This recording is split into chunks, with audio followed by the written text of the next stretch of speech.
అదరగొట్టే కారం రంగు రుచి ఆచి కారం పొడి. Breaking news. ఏపీలో మావోయిస్టులు భారీ విధ్వంసానికి కుట్ర పన్నారా? యాక్షన్ ప్లాన్ తోనే విజయవాడ, కాకినాడ వంటి ప్రాంతాల్లో దిగారా? ఇటు మావోయిస్టుల టార్గెట్ సీఎం చంద్రబాబు ఫ్యామిలీనా అంటే అవుననే సమాధానమే వినిపిస్తోంది. పదుల సంఖ్యలో మావోయిస్టులు ఏపీకి రావడం ఇప్పుడు సంచలనంగా మారింది. అయితే వారిని అరెస్టు చేసే సమయంలో ఆపరేషన్ కగార్ నుంచి తప్పించుకునేందుకే ఏపీకి పారిపోయి వచ్చారన్న వార్తలు కూడా వినిపించాయి. కానీ నిన్న నారా భువనేశ్వరి వ్యాఖ్యల తర్వాత అసలు విషయం వెలుగులోకి వచ్చింది.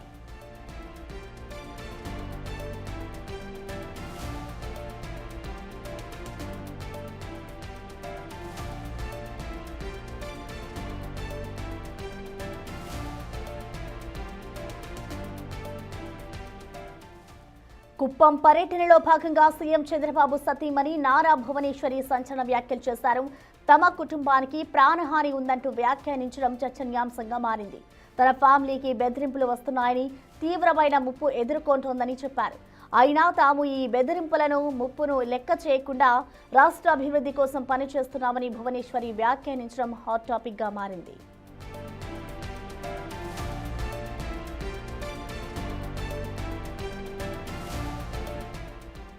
మావోయిస్టుల కీలక నేతల ఎన్కౌంటర్ నేపథ్యంలో భువనేశ్వరి వ్యాఖ్యలతో ఏపీ ఒక్కసారిగా ఉలిక్కిపడింది. ఈ ఏడాది జనవరిలో మావోయిస్టు కేంద్ర కమిటీ సభ్యుడు రామచంద్రారెడ్డి ప్రతాప్ రెడ్డి అలియాస్ చలపతి ఎన్కౌంటర్ అయ్యారు. ఈ చలపతి సొంతూరు మదనపల్లె. అయితే ఎన్కౌంటర్ తర్వాత ఆయన దగ్గర లభించిన డైరీలో చంద్రబాబు పేరున్నట్లు సమాచారం. అలాగే గత సెప్టెంబర్లో ఛత్తీస్గఢ్లో ఎన్కౌంటర్ అయిన బాలకృష్ణ అలియాస్ మనోజ్ డైరీలో కూడా చంద్రబాబు పేరున్నట్లు తెలుస్తోంది. దీంతో మావోయిస్టులు చంద్రబాబును టార్గెట్ చేశారనేది స్పష్టంగా అర్థమవుతోంది. అందుకే మావోయిస్టులు ఛత్తీస్గఢ్ను వదిలి ఏపీకి వచ్చారని తెలుస్తోంది.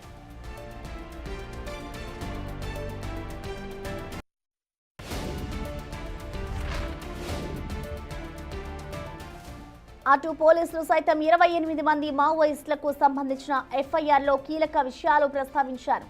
ఛత్తీస్గఢ్ నుంచి షెల్టర్ కోసం ఏపీకి రాలేదని, యాక్షన్ ప్లాన్ అమలు చేసేందుకే వచ్చామని మావోయిస్టులు చెప్పారన్నారు.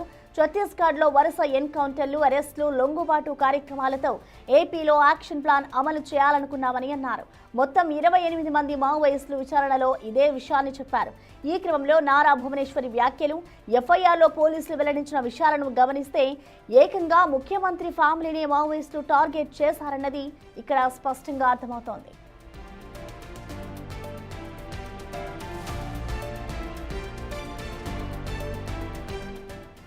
మరోవైపు ఏపీలో వివిధ ప్రాంతాల్లో 50 మంది మావోయిస్టులను అరెస్ట్ చేసిన మరికొందరు మావోయిస్టులు సానుభూతి పరులు తప్పించుకున్నారని పోలీసులు అనుమానిస్తున్నారు. వారంతా తమ ప్లాన్ను అమలు చేసే అవకాశం ఉందంటున్నారు.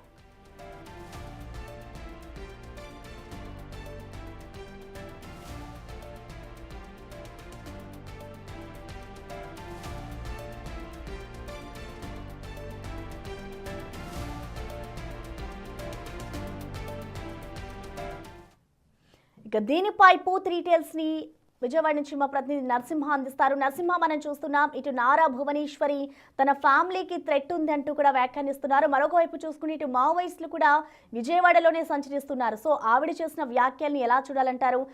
దానికి కారణం అంతా కూడా ఇటు మావోయిస్టులు అక్కడ ఉన్నారు అదే అనుకోవచ్చు ఆవిడ చేసిన వ్యాఖ్యలన్నిటికీ కూడా.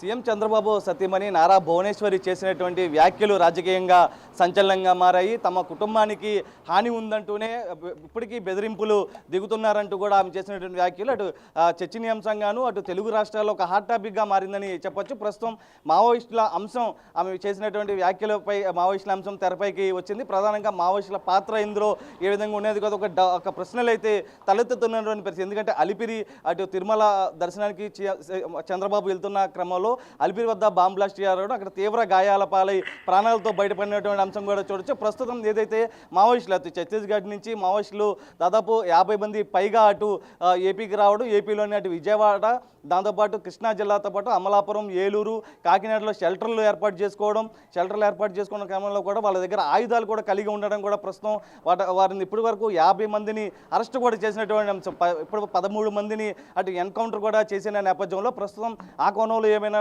ఉందంటూ కూడా భువనేశ్వరి వ్యాఖ్యలు చేశారనేది కూడా చూడాల్సిన అవసరం. ఎందుకంటే నిత్యం అటు చంద్రబాబు, అటు లోకేష్ అటు హైదరాబాద్ ఇతరత్ర విదేశాలు వెళ్తూ ఉంటారు. ఈ క్రమంలోనే అతి కోతవేడు దూరంలో రామవారిపాడులోనే ఒక షెల్టర్లు ఏర్పాటు చేసుకోవడం, దాంతోపాటు అటు కృష్ణా జిల్లాకు సంబంధించి కొత్త ఆటో నగర్లు అంటే దాదాపు బెన్ సర్కిల్ నుంచి కోతవేడు దూరంలో ఉంటుంది. అక్కడ దాదాపు 28 మందిని ఒకే ప్రాంతంలో ఉండడం, ఇక్కడ రామవారిపాడు దగ్గర నలుగురు ఉన్నారు. ఈ నేపథ్యంలో పోలీసులు మొత్తం జల్లెడ పట్టిన తరుణంలో కూడా 32 మందిని అటు ఎన్టీఆర్ జిల్లా, కృష్ణా జిల్లాలో పట్టుకున్నటువంటి అంశం. వాళ్ళని అరెస్ట్ కూడా చేయడం జరిగింది. అయితే ఏదైతే ఎన్కౌంటర్ చేసిన సమయంలో ఏదైతే కీలక నాయకుడి వద్ద, మావోయిస్టు కీలక నాయకుడి దగ్గర ఒక డైరీ కూడా లభ్యమైనట్టు కూడా తెలుస్తుంది.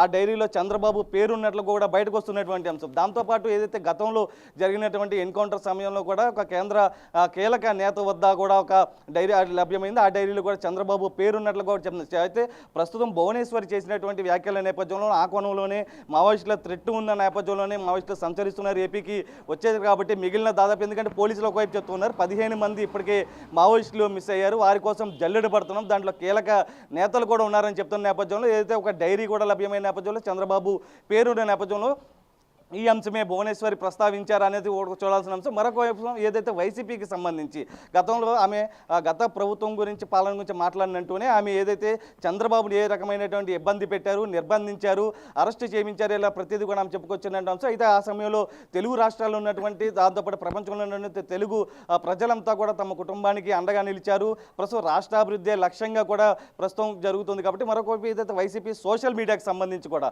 ఒకవైపు చంద్రబాబు, నారా లోకేష్ ప్రస్తుతం ఏదైతే భువనేశ్వరి పైన విపరీతమైన ట్రోల్ చేస్తున్నారు, కామెంట్స్ పెడుతూ ఉన్నారు. ప్రతి పని ఏదైతే డెవలప్మెంట్ చేస్తున్న సమయంలో కూడా ఇదంతా గత ప్రభుత్వంలో జరిగింది, ప్రస్తుతం వేరే దాంట్లో వేసుకుంటున్నారంటే కూడా ఒక రకమైన ట్రోల్స్ పెడుతూ కూడా ఏదైతే ఫొటోస్తో కూడినటువంటి ప్రతిదీ చెప్తున్నారు ఆ రోజుల్లో. ఎందుకంటే ప్రస్తుతం ఆమె చేసినటువంటి వ్యాఖ్యల నేపథ్యంలో కూడా బెదిరింపులు ఇప్పటికీ ఆగడం లేదు అంటూ కూడా ఆమె చెప్పుకొచ్చిన నేపథ్యంలో వైసీపీ సోషల్ మీడియా ద్వారా బెదిరింపులు వస్తున్నాయి. ఏ రకమైనటువంటి బెదిరింపులు వస్తున్నాయంటూ కూడా చూడాల్సిన. ఎందుకంటే ఆమె యువతతో మాట్లాడుతున్న సందర్భంలో కూడా చంద్రబాబు నిత్యం రాజకీయాల్లో ఉండేవారు, లోకేష్ బాధ్యతను తాను తీసుకుని అటు చదువులకు సంబంధించి, క్రీడలకు సంబంధించి కూడా ప్రస్తుతం లోకేష్ రాజకీయాల్లో బిజీగా ఉంటున్నారు, దేవాంశు బాధ్యత నారా బ్రాహ్మణి చూసుకోవడం పరిస్థితి వస్తుందంటూ కూడా చెప్తున్నారు. తమ కుటుంబం మొత్తం కూడా ఎటువంటి ముప్పు వచ్చినా కూడా భయపడే ప్రసక్తే లేదు, ప్రజల కోసమే పనిచేస్తాము, రాష్ట్రాభివృద్ధి మాత్రం ఆ లక్ష్యం అంటూ కూడా భువనేశ్వరి చెప్పుకొచ్చినటువంటి అంశం. ఈ నేపథ్యంలోనే అటు ఎవరి ద్వారా థ్రెట్ ఉంది అంటే ప్రస్తుతం టీడీపీ నేతలు కూడా ప్రస్తుతం ఇదే అంశానికి సంబంధించి కూడా ఒక చర్చనీయాంశంగా మారింది. వారు కూడా ఎటువంటి కోణాల్లో ఉంది, ఎందుకంటే సాదాసీదాగా ఎవరైనా కానీ ఒక అభిప్రాయం వెల్లడి చేసి టీడీపీ శ్రేణులు విమర్శిస్తే మాత్రం సాదాసీదా లైట్ తీసుకునే పరిస్థితి. కానీ సీఎం చంద్రబాబు హోదాలో ఉన్నారు, ఆమె చంద్రబాబు సతీమణి ప్రస్తుతం ఈ వ్యాఖ్యలు చేసిన నేపథ్యంలో ప్రస్తుతం ఒక హాట్ టాపిక్గా మారిందని కూడా చెప్పచ్చు. Right, thank you Narasimha.